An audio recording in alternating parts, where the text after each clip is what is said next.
बिस्मिल्लाहिर्रहमानिर्रहीम। अस्सलामुअलैकुम। Satellite 11 news Pakistan के साथ मैं हूं सना हुसैन। चलते हैं खबरों की जानिब।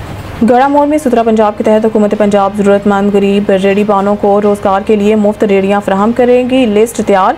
तहसील मैलसी में 100 मुफ्त रेडियाँ तकसीम होंगी। मोहम्मद अरशद चोकता तहसील के मुताबिक इंस्पेक्टर इन्फोर्समेंट मैलसी मियाँ मोहम्मद अरशद चोकता ने सहाफ़ियों से गुफ्तगू करते हुए कहा कि वज़ीर आला पंजाब मरीम नवाज़ के विज़न के मुताबिक और DC Vehari Syed Asif Hussain Shah, chief officer Vehari Syed Nasir Numan Shah और district regulation officer Vehari Rao Naeem Khalid की हिदायत पर हुकूमत पंजाब सुथरा पंजाब के तहत गरीब और ज़रूरतमंदों, फ्रूट सब्जी फरोशों, गोश्त फरोशों और दीगर को मुफ्त रेडियाँ तकसीम करने की लिस्टें तैयार कर रहे हैं। उन्होंने मज़ीद कहा कि तहसील मैलसी के दही शहरों में 100 मुफ्त रेडियाँ गरीब और ज़रूरतमंदों में तकसीम होंगी, जिसमें गड़ा मोड़, तिब्बा, सुल्तानपुर, करमपुर और दो कोटा शामिल हैं, जिससे गरीब लोगों को रोज़गार मिलेगा। इस मौके पर मेंबर ज़िले यमन कमेटी विहाड़ी रंगीन खान खटक, मियाँ रज़ाक चोकता भी मौजूद थे।